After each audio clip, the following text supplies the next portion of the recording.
Hey, salut les copains, je suis content de vous... salut les copains, je suis content de vous retrouver pour ce nouvel épisode de Ciel Mon Bivouac. Actuellement sur la Côte Bleue à une demi-journée de marche de Marseille. Et cet épisode sera sur la traversée de la Camargue en direction de Montpellier. Voilà, je vous retiens pas plus longtemps, je vous souhaite un bon visionnage.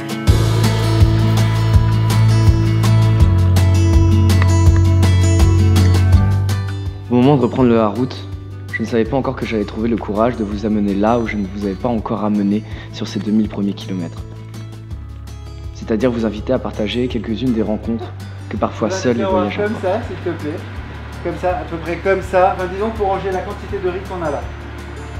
Non, les brocolis. Juste un tupperware pour ranger les brocolis. Facile, les brocolis. Alors restez là, parce que dans cet épisode, on va manger des huîtres et boire du vin au milieu d'une plage déserte. Presque du On va aller nourrir les taureaux dans la plus vieille manade de Camargue.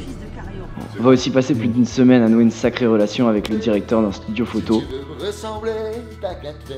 transformant une rencontre pour un simple café en quelque chose de très fort. Allez, qui vous lie à une personne de sorte qu'en partant, vous ayez l'impression de la connaître depuis si longtemps. Parce qu'outre les beaux paysages, les flamants roses volant au milieu des étangs, le voyage sait apporter la chaleur qui transforme un voyage solitaire. ça fait 10 minutes que je suis parti de chez Fabrice. En un flot d'émotions parfois dur à gérer. Pas grand chose à dire, toujours difficile les au revoir. Bienvenue dans cette suite de ce beau périple. Générique.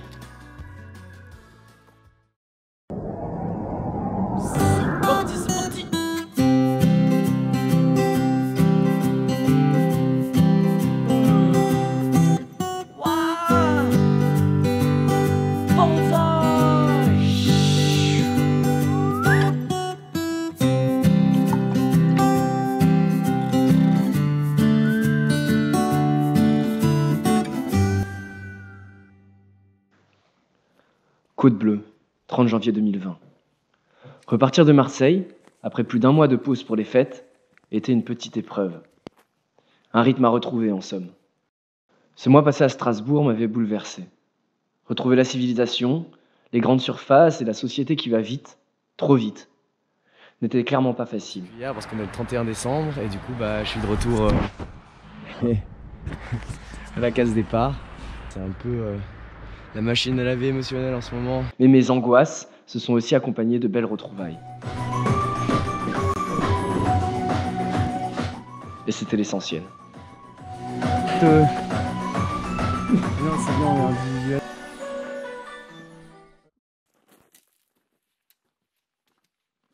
L'adaptation constante. Je crois que c'est cela que l'on cultive le plus en voyage. Revenir, se confronter à ses amis qui font des choix très différents des vôtres, et se retrouver à nouveau perdu dans la nature, avec les questionnements qui sont là. Mais enfin, la beauté nous rappelle le pourquoi de nos choix, aussi précaires que cela peut être. Et on reprend doucement sa vie de nomade.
En me posant dans un café pour travailler, à Carry-le-Rouet, je fus bien surpris de la teneur des conversations.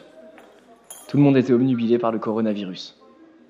Et pour cause. La ville de Carry-le-Rouet, près de Marseille, est connue pour son festival d'oursinade, les dégustations d'oursins.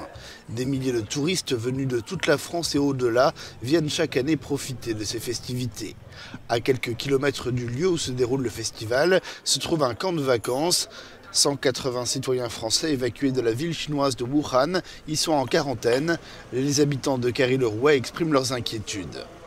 Une centaine de policiers, armés pour certains, et des dizaines de journalistes traînent dans la ville. De quoi faire flipper les chaumières. Comme si c'était réellement de cela dont il faudrait s'inquiéter au quotidien. Enfin bref. Dans ce café, un type m'aborde. On sympathise, il m'apporte plein de plantes comestibles de la région, en moins de temps qu'il faut pour le dire, et sur cette petite échange, il m'invite chez lui pour la soirée. L'occasion de faire une belle rencontre, et de m'extirper de cette angoisse ambiante. Il ose enfin sortir sa caméra en public. C'était pas facile, hein. Il le fait, un grand pas est franchi. Trouver un vidéaste pour me convaincre. Gilles produit des dessins animés en stop motion, avec des enfants malades. Il se rend dans un hôpital et offre une fenêtre d'1 mois aux enfants pour les aider à rêver quelque peu, en réalisant avec eux leurs idées, le dessin animé qu'ils ont envie de créer. Dans la vidéo, vous pouvez pas attraper le coronavirus, du coup ça va. Mais faites vos provisions, attention, achetez du riz. C'est ça, et des pois chiches. Et des pois chiches. Et des pois chiches. Et des pois chiches surtout. Caro a une théorie selon laquelle elle peut toujours trouver le tupperware qui va bien en fonction de la situation. Moi, je n'y arrive jamais. Voilà. Alors maintenant, on met Caro au défi. Vous êtes prêts? Caro, je voudrais un tupperware. Est-ce que tu veux bien te prêter au jeu?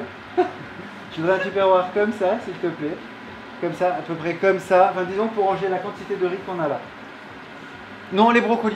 Juste un tupperware pour ranger les brocolis. Facile, les brocolis. Voilà, s'il te plaît. Avec le bon couvercle. Avec le bon couvercle, voilà. En moins de 20 minutes.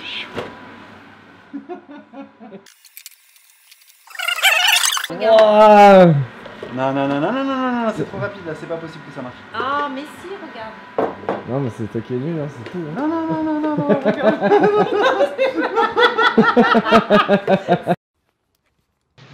Après cette belle rencontre, je reprends ma route vers la Camargue et fais une halte à Martigues, bordant l'étang de Berre, le plus grand d'Europe.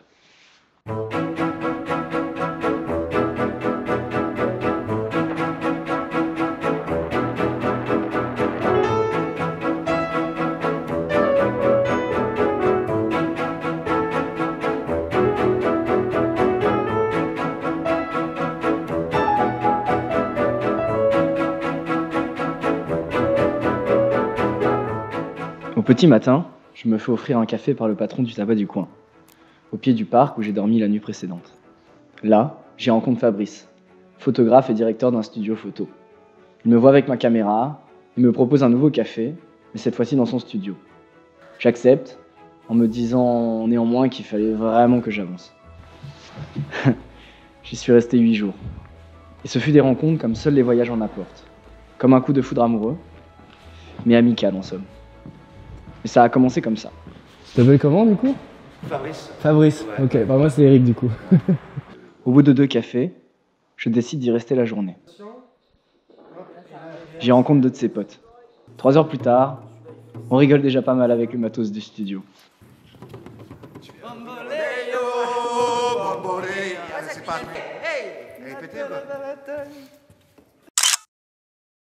Pendant la soirée, l'idée d'utiliser le matos du studio pour enfin faire une présentation de mon sac à dos tombe sur la table. On s'organise et c'est parti. C'est à peu près le tour pour la nourriture. La nourriture, je le range dans ce sac-là. Il aura fallu 2 jours de tournage et quasiment autant de montage pour y venir à bout. Et dans la rigolade, s'il vous plaît. Putain, faut pas rigoler. Hein. Comme chaleur sur ce... Putain, je suis Attention au montage. Bref.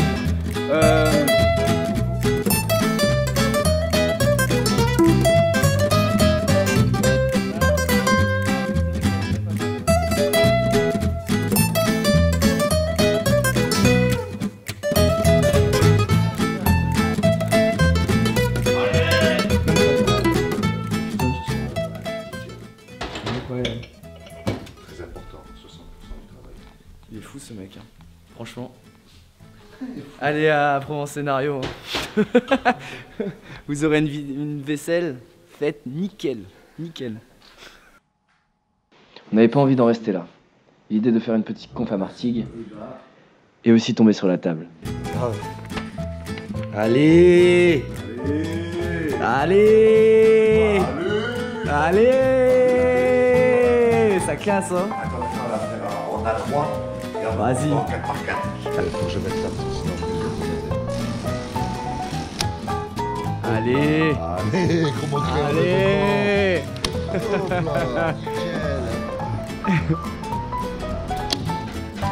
Je crois que là, ça tape là ou pas? Ah, ça va la défoncer la regarde. Aïe, tcha, ça m'a défoncé l'oreille. Aïe.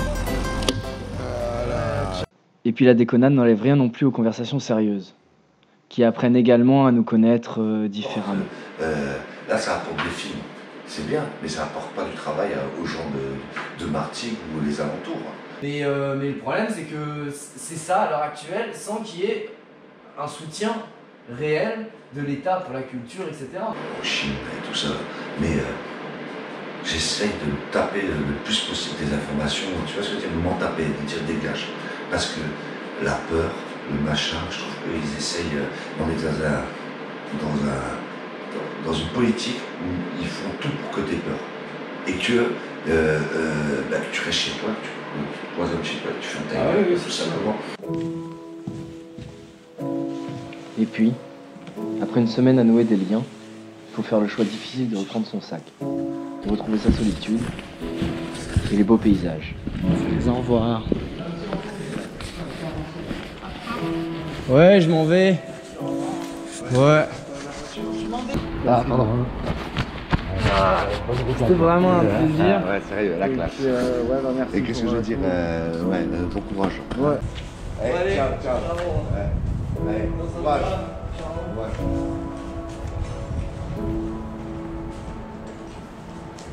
Ciao.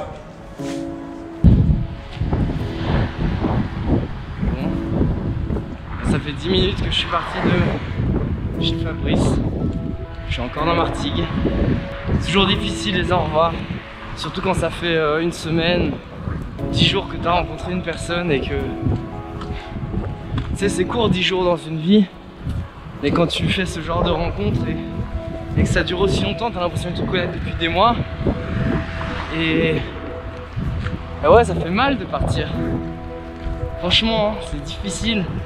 T'as juste envie de poser ton cul et de pas bouger.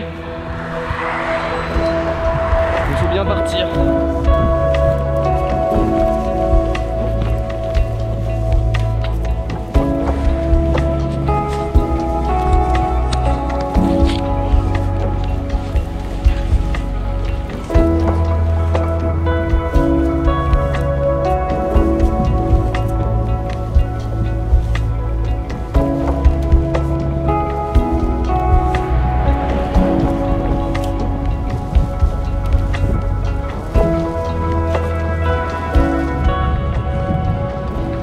Fameux passage du Rhône.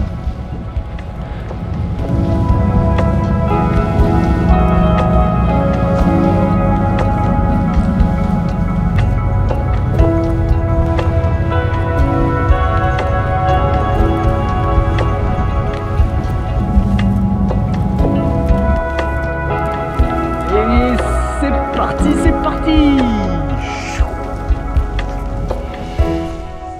Bonjour la Camargue.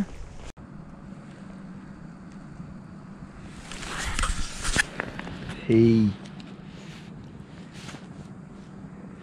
petit bivouac en Camargue, dans une ville, merde.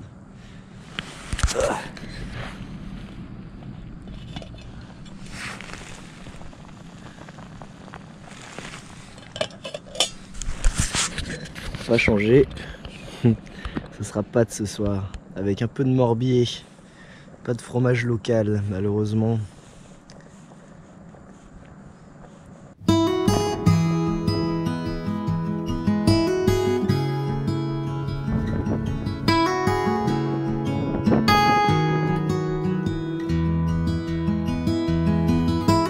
quoi allait bien ressembler la Camargue. Cette question centrale que je me posais depuis quelques jours. Des dénivelés proches de zéro, des profils de cartes IGN difficiles à lire, car pas habitué à ce type de terrain.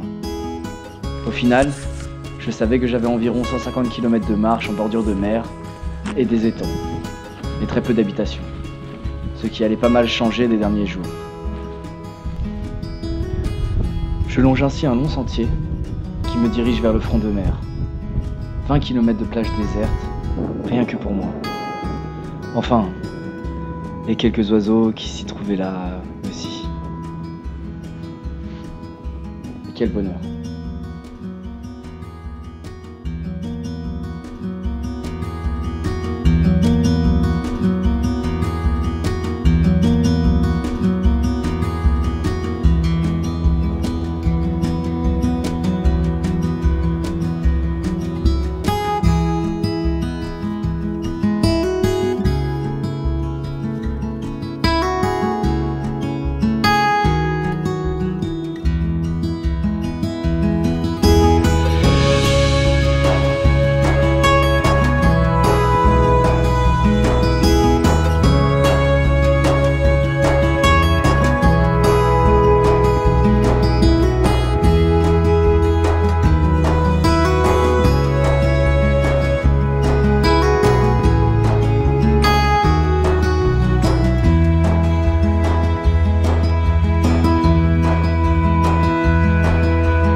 Devant et du sable et de la merde. Le reste n'a pas été filmé et je me suis fait avoir comme un bleu. Le beau coucher de soleil m'a fait oublier un moment qu'une tempête était prévue en début de soirée. Et ça a pas loupé. Surtout quand on plante sa tente dans le sable d'un des terrains où les piquets sont le mieux ancrés dans le sol. C'est bien connu. Ou comment se retrouver à minuit à devoir déplacer la tente que l'on tient à bout de bras dans une tempête de sable de fou pour la replanter là où ça allait peut-être tenir. Bref, ne faites pas ça. Et le petit Rhône cette fois-ci. Ah ouais. C'est pas du bâtiment. En fait, c'est ce qui est limite pour la Camargue. Ouais. Parce que là on sort de la Camargue. On est plus en Camargue. Non, on est encore en Camargue. On fait vraiment la Camargue, c'est entre les deux bras du Rhône. Ouais, ok. En sachant qu'avant, à une époque, c'était jusqu'à 2 bras du Rhône quand même. Ok. La Camargue a été formée par c'était un delta. Ok. Alors, je pourrais vous en parler longtemps, mais bon. Et puis, je suis mon instinct et m'engage dans une route bien déserte, en petite Camargue. Là, par un concours de circonstances, je me retrouve à bivouaquer dans la plus vieille manade de Camargue. On sympathise, et le lendemain matin, je me retrouve en tracteur à aller nourrir les taureaux. De sacrées et belles bêtes. Vous savez combien de temps encore Si on le laisse vivre et mourir de sa belle mort, ça peut vivre à plus de 20 ans jusqu'à 30 ans.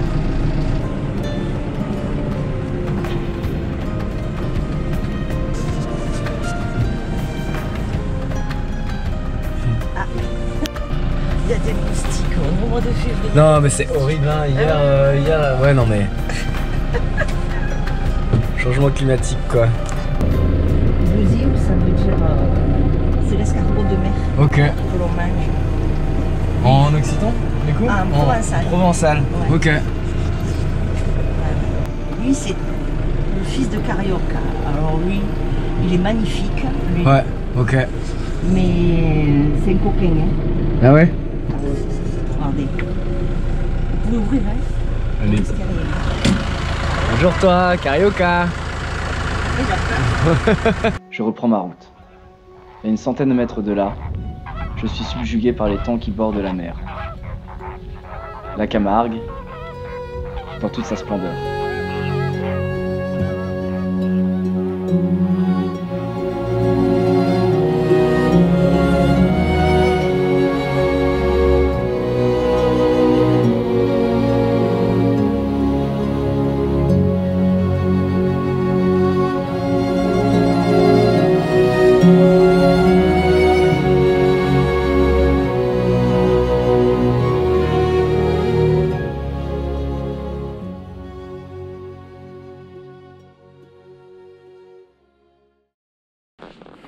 La loi des séries fait qu'en général, à une rencontre, s'en succède une autre.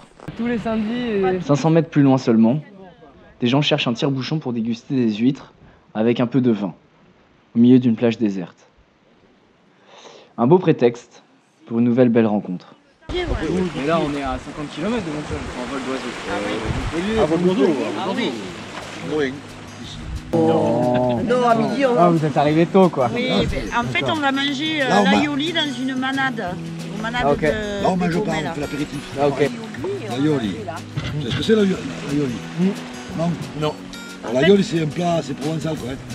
C'est de la morue qui est cuite dans un gros bouillon et qui se mange avec des pommes de terre rougies, des Carottes, pommes de terre. et avec la sauce aioli, c'est comme une mayonnaise, Ok. mais avec de l'ail. Bien fort. Cool. C'est très bon. Ça vend du rêve. Ouais. Et là, c'était vraiment pas drôle parce que j'ai jamais eu aussi mal de ma vie. Ouais, je pouvais plus bouger et puis j'étais bloqué dans un refuge tout seul. C'était triste quoi. C'était vraiment triste. Il y a ma mère qui est venue me voir, du coup, on a pris un hôtel à Bourg-Saint-Maurice. Mamounette.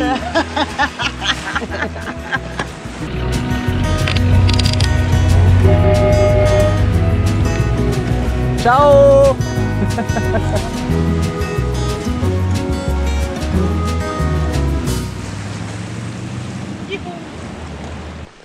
Puis, plus que quelques dizaines de kilomètres avant de quitter la mer.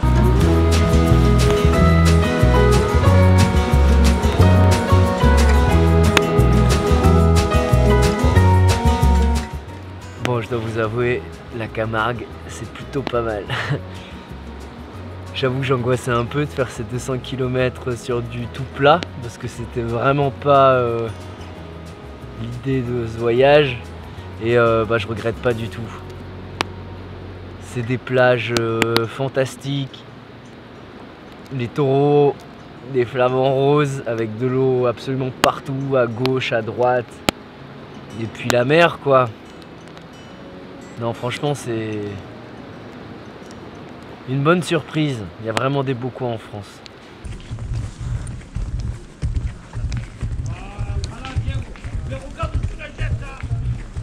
Bah voilà, ça fait 3 jours que je marche dans un peu ce bordel et les villes et tout. Les plaines, c'est beaucoup plus contrasté que les montagnes en général. Parce qu'il y a des gros spots touristiques et puis des gros endroits de vide. Mais bon, et moi je prends la direction de Montpellier. Donc ce sera la fin de cet épisode. On se retrouve pour la suite, les Pré-Pyrénées. Et puis après, les Pyrénées sur cette fin d'hiver. Voilà. Bisous à tous, à la prochaine. Restez dans le coin. Ciao. Et juste avant que vous partiez, n'hésitez pas à partager cet épisode de la web-série pour le faire connaître au plus grand nombre. Si vous pensez bien sûr que ça en vaut la peine. C'est grâce à vous qu'on fera la connaître. Et je vous remercie pour cela. Allez, à la très prochaine les copains.